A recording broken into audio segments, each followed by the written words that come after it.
नमस्कार, शांभवी किचनमध्ये तुमच्या सर्वांचं पुन्हा एकदा स्वागत आहे। आज आपण नवीन रेसिपी घेऊन आहोत।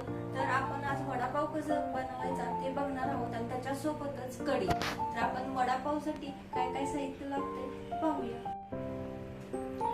आपण ह्या मेजरमेंट प्रमाणे 1.5 कप बेसन पीठ घेतलं आहे। लसूण, खोबरं, मिरची आणि उडीद डाळ आणि 2 ते 3 टेबलस्पून तांदळाचं पीठ, हळद 2 चमचे, सोडा, चवीनुसार मीठ, ओवा, कोथिंबीर आणि 5 ते 6 बॉईल केलेले बटाटे घेतलेले आहेत। तर आपण आता पेस्ट करणार आहोत।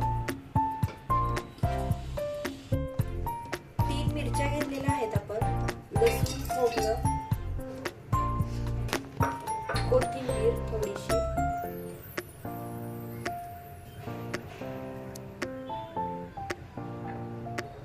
याची आपण पेस्ट करून घेणार आहोत।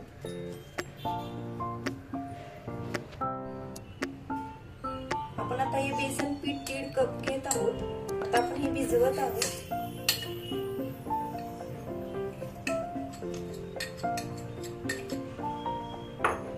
यात आपण तांदळाचं पीठ 3 चमचे,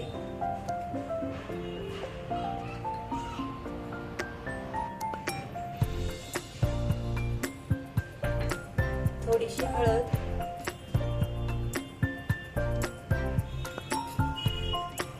सोडा,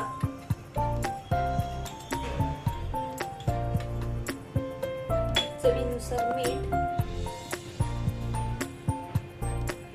थोडं कमी टाकले मी, ओवा आपण हातावर चोळून घेत आहोत आणि लसूण खोबऱ्याची पेस्ट थोडी टाकत आहोत, त्यात मिरची वगैरे घालून केली। आता आपण पीठ एकसारखं करून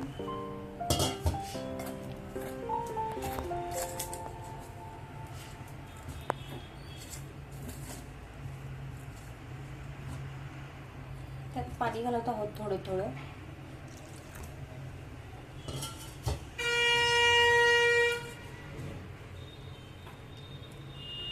अशा प्रकारे आपण मिश्रण तयार करून घेतलेलं आहे। आता आपण बटाट्याला फोडणी देणार आहोत। तेल गरम झालेलं आहे। जिरे, मोहरी, थोडीशी उडीद डाळ,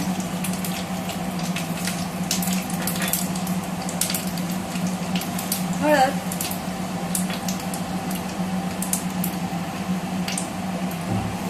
मीठ चवीनुसार आणि आपण आता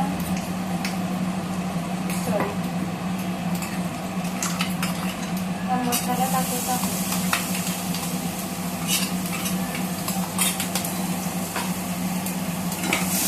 चांगलं परतून घेतलं। आता आपण ही बटाटा मॅश करून घेतलेला आहे।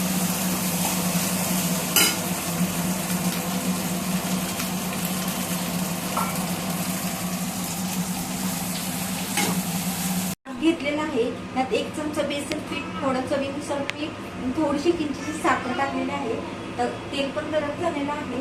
आपण त्यात जिरे, मोहरी, हळद,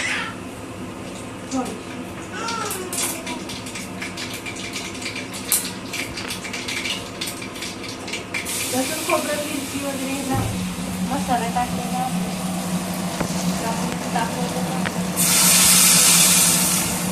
आपली कढी ही बनवून तयार आहे।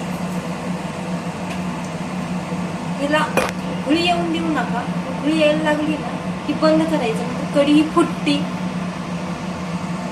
थोडीशी कोथिंबीर टाकली।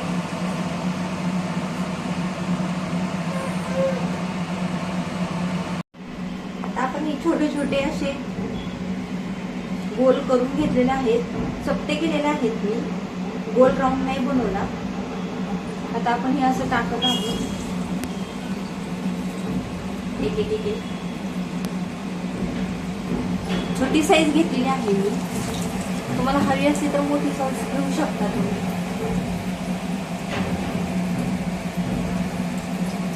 पीठ जरा पातळ करू नका, घरच्या करा की जेणेकरून वड्यावर पीठ बसेल.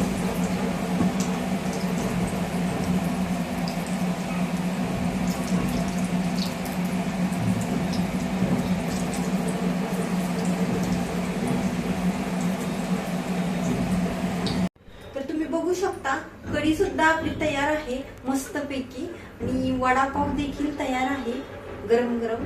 आणि ही रेसिपी तुम्हाला आवडली असल्यास लाईक आणि सबस्क्राईब करा आणि नक्की बनवून बघा. आणि हा आता वडापाव अन्वीला खूप आवडतो, तर आपण अन्वीसाठी सरप्राईज आहे आज, तर अन्वीला देऊन या. आणि बघ तुझा फेवरेट वडापाव केलाय आणि कढी पण केली, बघ बघ टेस्ट करून कसा झालाय.